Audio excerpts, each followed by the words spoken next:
और आप देख रहे हैं चौकस भारत और मैं ब्रजेंद्र। केंद्र में घट रही घटनाओं का असर सीधा जो है पटना में भी पड़ रहा है, बिहार में भी देखा जा रहा है। खासकर जो युवा कांग्रेसी हैं अब सड़क पर उतर चुके हैं। निश्चित तौर पर जो विरोधाभास है वो बहुत कुछ भविष्य की बातों को उजागर कर रहा है। हमारे साथ युवा कांग्रेस के जो प्रदेश अध्यक्ष हैं शिव प्रकाश गरीबदास जी, उनसे मुखातिब हैं आज और इन्हीं पे जानना, इस मुद्दे पे जानकारी हासिल करेंगे कि ये जो तख्ती इनके हाथ में है और जो व्यक्ति जेल के अंदर बंद है, अब उस मसले को लेकर ये क्या कुछ जो है अद्यतन जानकारी दे रहे हैं। हमारे जो देश के प्रधानमंत्री जी हैं वो पूरी तरह से कंप्रोमाइज प्रधानमंत्री बन गए हैं। कंप्रोमाइज प्रधानमंत्री, इसकी शुरुआत बहुत दिनों से हो चुकी है। आज देश में जब 15% टैरिफ की घोषणा होती है तो उसमें भी वो खुश है, 3% में भी खुश हैं और 18% में भी खुश हैं। ऐसी क्या नौबत आ गई है देश में कि आप पूरी तरह टेक्सटाइल इंडस्ट्री को और किसानों की जो आमदनी है उसको ट्रंप जी के पैर के नीचे आप गिरवी रख रहे हैं। देश में जब सीज फायर का घोषणा होता है तो वो भारत से नहीं होता है, वो अमेरिका से होता है। इसका बड़ा उदाहरण ये है। तो आज देश के जो प्रधानमंत्री हैं, हमारे नेता राहुल गांधी जी, जब सदन में बोलते हैं तो उन्हें बोलने नहीं दिया जाता है। जब वो सड़क पे संघर्ष करते हैं तो उनके पुलिस जबरन पकड़ लेता है। परसों भी जब AI समिट में हमारे बिहार से उसमें 2 साथी हैं, श्री कृष्ण हरी जी और कुंदन यादव जी, जब वो प्रदर्शन कर रहे थे तो उन्हें पुलिस ने जबरन पकड़ करके ले गया। और आज चौथा दिन है, FIR की कॉपी तक हम लोग को नहीं दी जा रही है।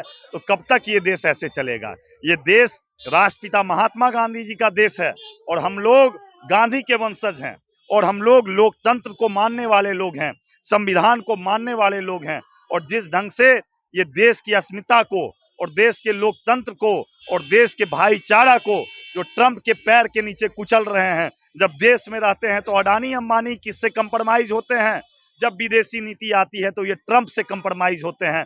तो ये जो कंप्रोमाइज प्रधानमंत्री हैं, इसके विरोध में आज हम लोग सड़क पर हैं। आने वाले दिन में हमारा ये आंदोलन देशव्यापी आंदोलन बनेगा और हम लोग इस गूंगी बिहारी सरकार को उखाड़ फेंकने का काम करेंगे। चलिए, ये तो भविष्य की योजना है आपकी कि उखाड़ फेंकेंगे कि नहीं, लेकिन ये बातें भी सामने आ रही है अब कि इनके जो जेल में पुलिस ले गई है, जिनको बंद करके पकड़ के ले गई है, उनके विरोधाभास की वजह से देश की छवि धूमिल हो रही है। अब बताइए, देश की छवि कैसे धूमिल हो रही थी?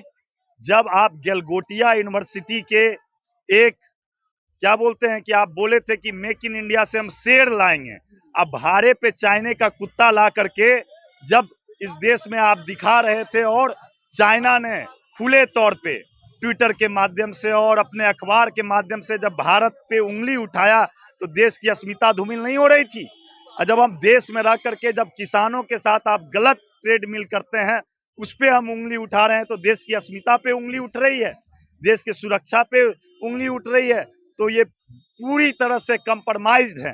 कभी चाइना से कंप्रोमाइज करते हैं, कभी अमेरिका से कंप्रोमाइज करते हैं, कभी अडानी से कंप्रोमाइज करते हैं। और बिहार में तो सब जानता है कि इलेक्शन कमीशन से कंप्रोमाइज करके ये सरकार में आए हैं। तो ये जो कंप्रोमाइज की जो इनकी जो चल रहा है भाई भाई का रिश्ता, इस रिश्ता को आज हर एक युवा जान चुका और हम लोग देश को जागरूक करने का काम करेंगे, बिहार को जागरूक करने का काम करेंगे। और इनकी लड़ाई से लड़ने के लिए युवा कांग्रेस सक्षम है, कांग्रेस पार्टी सक्षम है। चलिए, बहुत शुक्रिया जानकारी के लिए। भाई रवि प्रकाश गरीबदास जी अध्यक्ष हैं, युवा कांग्रेस के प्रदेश अध्यक्ष हैं, बातचीत को आगे बढ़ा रहे थे। क्या है पूरा मामला और किस तरह का माहौल बनने वाला है आगे भी? अगर सरकार नहीं सुनती है और उन्हें रिहाई नहीं मिलती है तो निश्चित तौर पर ये बड़े आंदोलन को अंजाम दे सकते हैं। तो चलिए इंतजार करते हैं, देखते हैं कि क्या कुछ जो है अद्यतन जानकारी वहां से निकल के आती है, फिर हम आपको पूरी बात बताने का प्रयास करेंगे। बने रहिए हमारे साथ। बहुत शुक्रिया।